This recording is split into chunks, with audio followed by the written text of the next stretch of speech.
You're listening to the Options Insider Radio Network. For more quality options programs, visit www.theoptionsinsider.com or search for Options Insider Radio Network in your podcast provider of choice. Listeners can also access all of our programming through our mobile app, available in iTunes and on Google Play. Don't forget to follow along with your favorite programs and submit your own questions for the hosts at twitter.com/options, facebook.com/theoptionsinsider, or via questions at theoptionsinsider.com. Bitcoin, Ether, Ripple, Litecoin, and more. Cryptocurrencies and other digital assets are taking the financial world by storm. This exploding market provides everything a savvy trader needs: volatility, volume, and liquidity. Provided you know how to find it. That's where we come in. Welcome to the Crypto Rundown. Each week we'll break down the latest trading activity, trends, and developments on everything from coins to tokens, futures, and even OTC options. If it's moving the crypto markets, then you'll find it on the Crypto Rundown. Now it's time to dive into the exploding world of cryptocurrencies and digital assets. It's time for the Crypto Rundown. All right, everybody, that music means it is time once again for the Crypto Rundown, the program where we break down all the fascinating, head-scratching, volatile movements out there in the world of crypto trading. So it could be the spot, the futures, in Bitcoin, or in ETH, or in the options, and all those above. All sorts of fun choices. Going to break it all down here for you on the Crypto Rundown. My name is Mark Longo from the old OptionsInsider.com. The old, really the new, the brand spanking new, theoptionsinsider.com. Check out the new coat of paint, the new features up there. Kick the tires and light the fires, as they like to say. And of course, as always, from the old Options Insider Radio Network. If I sound a little bit different, it's coming at you once again from the Southern studio. I'm technically on vacation, but there's so much going on in the world of crypto that I couldn't leave you guys hanging. No. We have to do another show for you guys. So we're going to do a quick breakdown of all the latest happenings in the world of crypto and derivatives and volatility and all that good stuff. So let's get to it with a little bit of the old Bitcoin breakdown. It's time to explore the latest trading activity, trends, and developments across the world's leading crypto market. It's time for the Bitcoin Breakdown.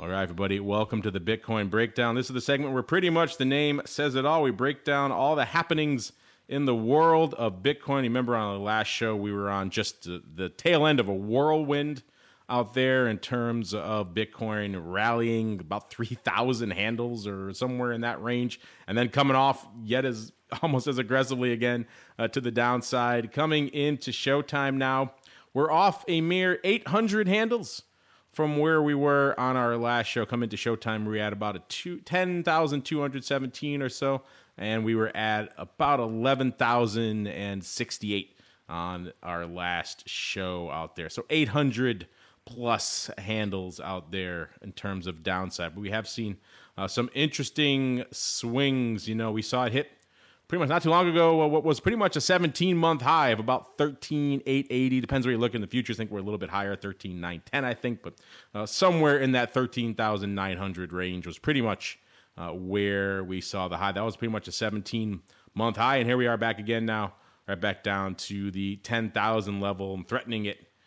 Yet again, signs that, you know, we maybe rallied a little bit too far, too fast. People obviously taking profits, but also maybe people just a little bit overdone, a little bit exhausted out there from this massive rally. And we're starting to see some of those buyers just get tapped out at those higher levels. Not exactly an unforeseen circumstance, given just the meteoric rise we saw in Bitcoin over the past few weeks. People out there who like and watch the technicals are starting to watch to maybe we're going to start seeing this breakthrough back into the triple digits again. You know, we shall see how all that works going forward out here.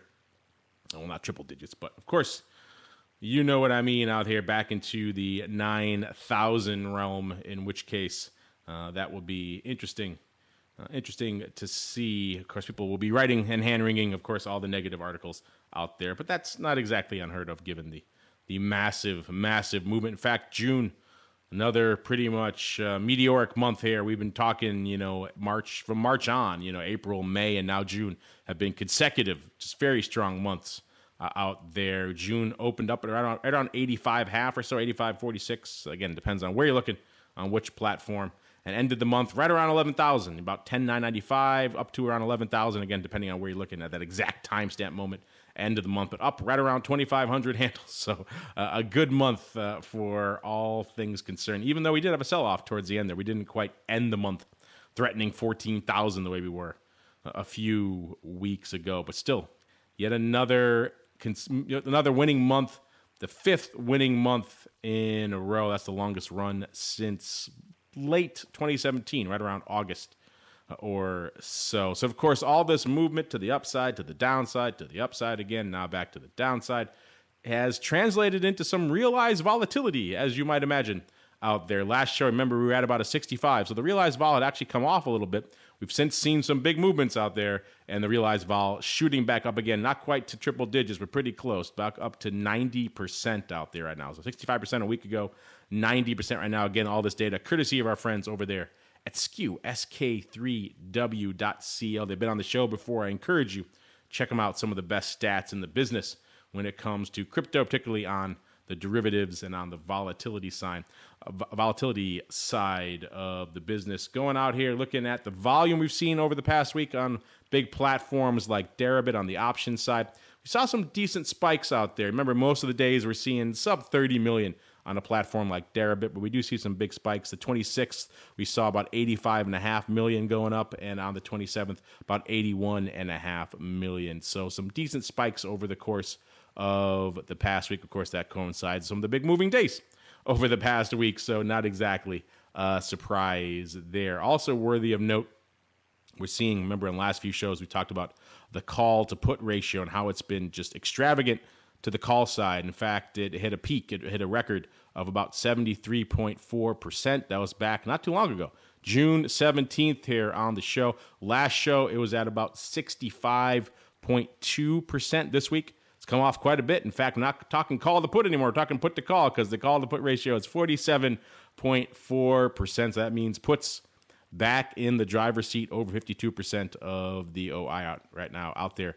On the put side, again, not exactly surprising. We raced all the way up to almost 14,000. It came right back. You're going to see some calls come off the table in that environment. You're going to see some puts go on the table in that environment. That combo should lead to that pretty much call to put ratio coming in quite a bit, which is exactly what we saw.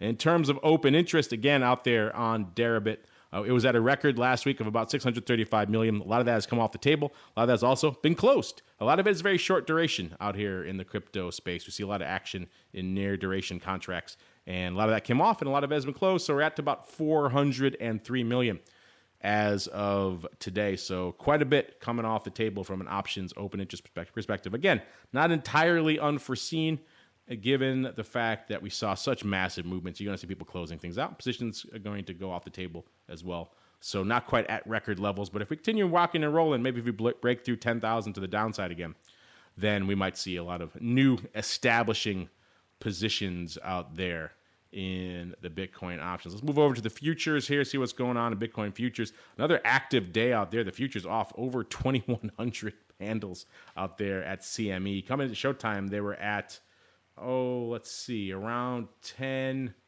a little bit north of where we were out there, about 10.4. So, yeah, they've come off a little bit since then. Let's see.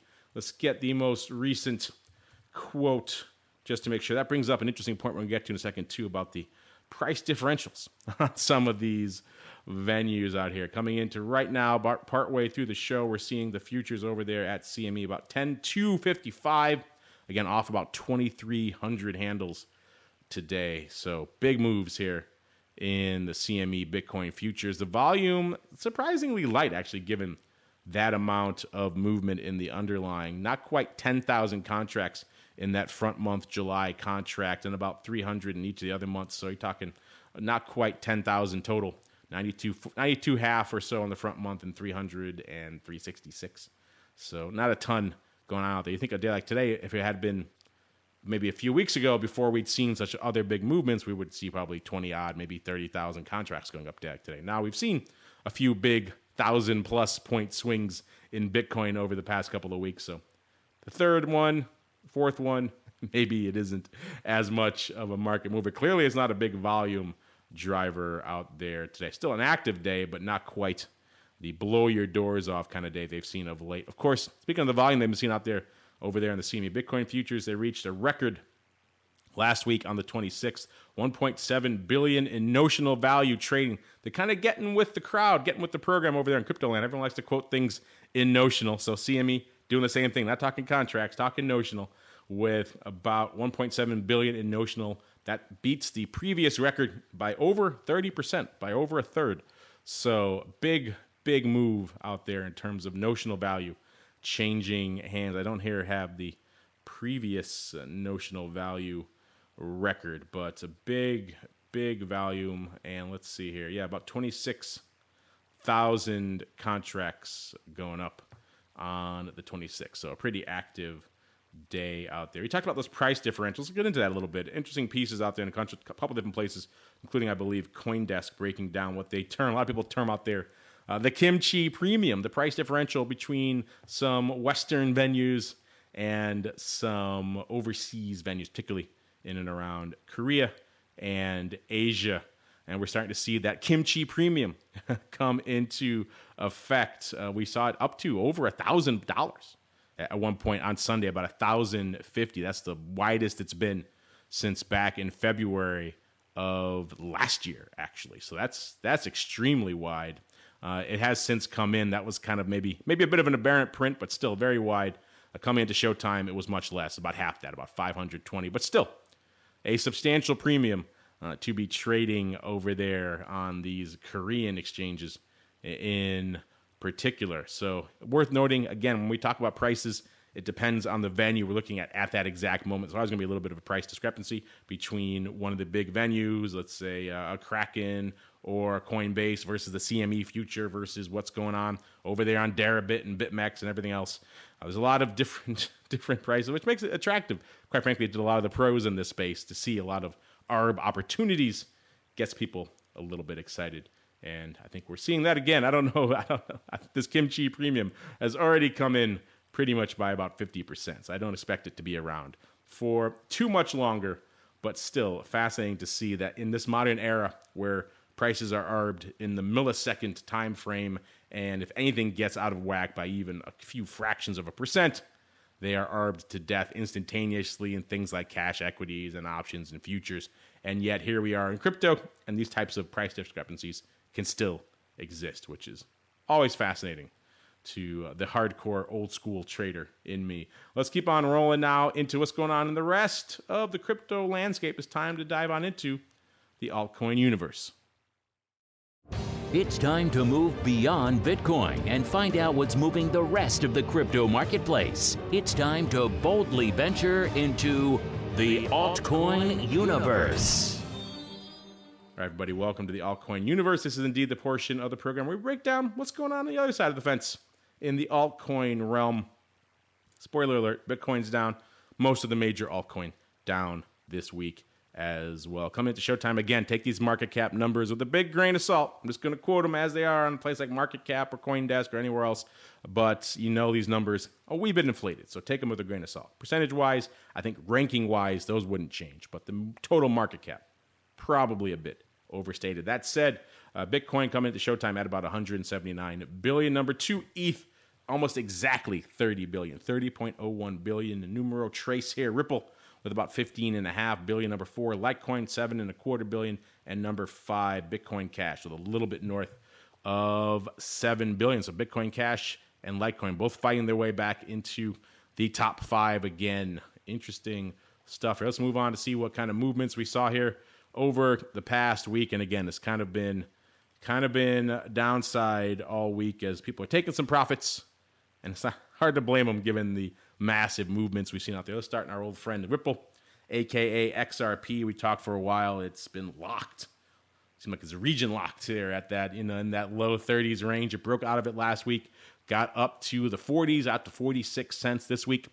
Gave it all back, right back down to where it was a couple weeks ago, 39 cents again. So we're back in the 30 handle, profit taking going on out there in XRP. Still well north of that 31, 32, 33 range it was in for the better part of a year, but not exactly maintaining that 40-cent premium out there. Let's move on to ETH. ETH also down quite a bit. As of our last show, it was right around 310, coming into showtime today at about a 282. So off not quite 30 handles. We're pretty darn close out there. So again, some profit taking. ETH has been on a good run of late. If you're hitting the bid out there in ETH, hard to really blame you. Same deal for Litecoin. Litecoin, we talked about Q1, was the percentage winner by far from price increase. I haven't crunched the numbers yet for all of them here for Q2. I'm sure someone has out there. I'll have to go dig it up and see what people have determined. But Litecoin was on an impressive percentage tier for Q2 as well. Taking some of that off this week. It was at 134 last show, off about 20 handles this week, down to 114. And rounding out our big altcoin roundup here, the big downside mover this week in terms of net points. Bitcoin Cash was trading 472 as of our last show. This show, 395, so breaking through the 400 handle to the downside. Still in our top 5 there in terms of market cap, but feeling a little bit of weight, a little bit of profit taking out here. So yeah, most of the major altcoin out there this week in thoroughly red mode, profit taking mode here this week. Let's see what mode you guys are in with a little bit of your crypto questions. You've got questions about crypto. Who doesn't? It's time to find out the answers to your crypto questions. All right, everybody, welcome to the crypto questions. Again, we're going to do a little bit of a truncated show. I am technically on vacation, but hey, there's so much going on. We've got to break it down. We talked last week about the realized and implied vol on different products and which one was the winner. We asked you to pick, of course, which product had the highest 30-day realized volatility. If it was coming into this week, it would have definitely been Bitcoin with about a 90%. Of course, as when this was posted a week and change ago, it was still Bitcoin with a mere between 65 and 75%, depending on what day you looked at it there. Tesla was number 2 with about a 47.8%. The Qs were only 18.3%, and WTI was somewhere in the 40 to 60% range, depending on where you're looking out there as well. But still, Bitcoin leading the dance. Remember, this is realized vol, not implied vol. So Bitcoin seemed like it was kind of a no-brainer when we posted that, but there was actually a lot of back and forth. In fact, people actually in our audience ended up net picking Tesla with about 38% versus 30% to Bitcoin and 28% for WTI. Only 4% picking crude. No love for WTI out there. Let's see what you guys have love for this week. Linguistic. Linguistic wants to know, hey, fun show. Well, thank you, Linguistic. We try to keep it going for you, even though I'm on vacation here, because there's just so much going on. Don't worry. We'll be back in the studio next week for our usual show with all the fun stuff. Stay tuned for that. But Linguistic also wants to know, did the options show any indication? I think I meant their options show. You have a lot of option shows. Which one are you talking about? But he says, did the options show any indication of the recent massive pop in Bitcoin? Oh, no, we talked about this for a while now. In fact, we just talked on the show a few weeks ago about what probabilities the options were pricing in on the major platforms. And remember, all of them, up to Dees pretty much, were shy of 25% or just about 25% probability that Bitcoin would hit 10,000 by the end of the year. SEP was about 22%, as I recall, and Dees was at around 25%. So they were all pricing in fairly low probabilities that it would happen. But again, probability is not all. We also saw massive interest in the calls as reflected by the huge call to put ratio out there, right around, 75% or fairly close to, let's get the exact number here. It peaked at 73.4% on June 17th, so the middle of the month. Last week was 65.2%. So the bias was clearly to the calls. We saw that reflected in some of the skew numbers we talked about as well. So the skew and the calls, they were showing the interest, the concern was all predominantly to the upside. Again, you have to take that with a grain of salt. That doesn't necessarily mean a massive explosion to the upside like we saw. We did end up seeing that. So you were seeing paper out there dominant in the call wing, which probably should give you some indication. I don't know if anyone's called a move to 14,000 or pretty close to it. But we did see, yes, the answer to your question is kind of a mix. Yes, we did see bias to the calls, but that's been that case for some time. So not exactly meteoric, but it did peak right around mid-June, which is when we saw these big move set off. So that was pretty well timed from that perspective. So I guess the short answer to your question is yes, the options did show an indication for a recent massive pop, but maybe not to this degree. And certainly if you priced it out from a net probability perspective across the term structure, they were still only pricing in right around a 25% chance or less that that Bitcoin would hit 10,000 by the end of the year. So net overall, there was no exact magic bullet that said, here we go, we're going to go up to 14,000 as of last week. That did not happen last Wednesday. There was nothing that precise. But in general, again, you got to read the tea leaves of all these things. The interest in the calls, the growing explosive interest in that was at least an eye-opener that something was afoot, if not perhaps to the degree that we ended up seeing out here. What else we got here? DaPict, maybe DaPict? Let's go with DaPict. DaPict wants to know, do you think we'll get any other major exchanges leaping into the crypto markets soon? I think the short answer to that one is going to be no as well. We already kind of know what we've got, right? We've got CME with, and by major, I'm assuming you mean major regulated, listed U.S. exchanges. Overseas, all bets are off. I'm talking about the U.S. market. That's where we predominantly hang our hats here on the Options Insider Radio Network. And obviously CME, the last of the Mohegans out there. SIBO already got out of the market. They got in and they got out with Bitcoin futures. CME now firmly entrenched, as we just talked about, with the CME Bitcoin futures. I've been on them. A lot of people have been on them. I've asked them on this show. I've asked them on other shows. I've asked them at conferences and on panels. Are we going to see options or anything else anytime soon? There's a lot of hemming and hawing from them. I get the impression from them that we'll probably see more products from them rather than an option or things like that. So, and even they're the major stakeholder right now, and they seem a little reticent to add things. And then, of course, we have what ICE, I suppose you can call it a subsidiary over there, the backed spin-off subsidiary, call it what you will. They're waiting for regulatory approval, and then they're going to get into the space with the physically settled futures. So we're waiting to see on that. Of course, if you listen to this show over the course of this past year, there's a legion of, let's call them secondary players getting into the space, newer entrants, not quite the established players like a CME or an ICE, but still interesting ones to watch. ErisX, LXDX, etc. There's been so many, I've lost track of how many have been on just this program that are all coming in to the crypto derivatives exchange space and hoping to in the near future. A lot of them still predominantly focused on the overseas markets because that's where the regulatory space is the most fluid. Here in the U.S., it's still kind of a bit of a crapshoot. So I think all that a long way around to saying, do I expect any other major exchanges to leap into this in the near future? Well, if the prices keep up here and keep exploding, maybe. But given the issues we've seen with SIBO getting out of the space, seeing ICE still waiting for regulatory approval, I don't know if we'll see a lot of other major players diving in anytime soon. I think they're going to wait for the smoke to clear, wait to see if Backed and these others get their full approval and they launch an actually physically settled product.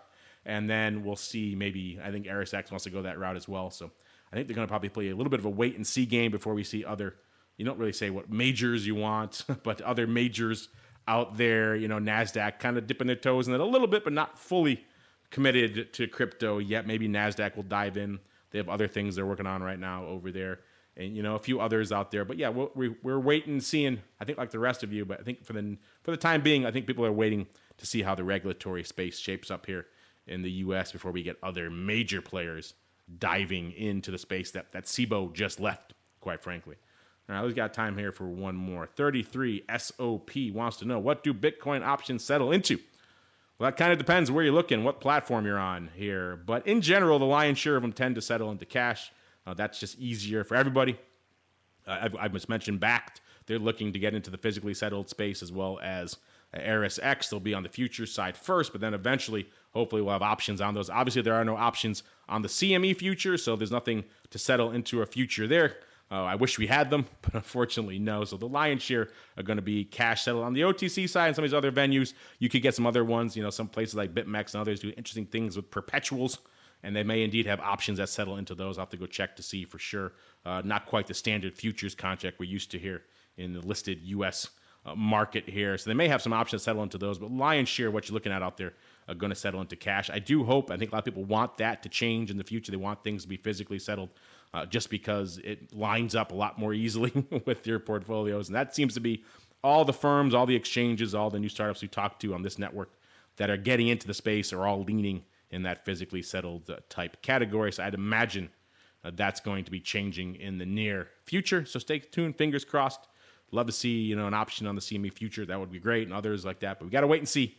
For now, though, it's mostly cash with some physically settled. Hopefully coming soon.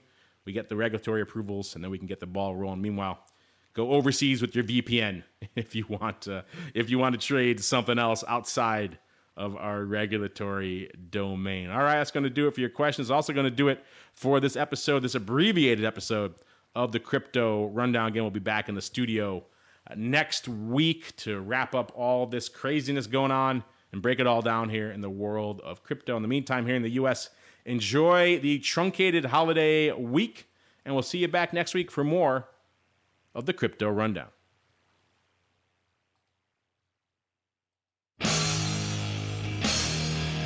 The preceding program was a production of the Options Insider Radio Network. For more quality options programs, visit www.theoptionsinsider.com or search for Options Insider Radio Network in your podcast provider of choice. Listeners can also access all of our programming through our mobile app, available in iTunes and on Google Play. Don't forget to follow along with your favorite programs and submit your own questions for the hosts at twitter.com/options, facebook.com/theoptionsinsider, or via questions at theoptionsinsider.com.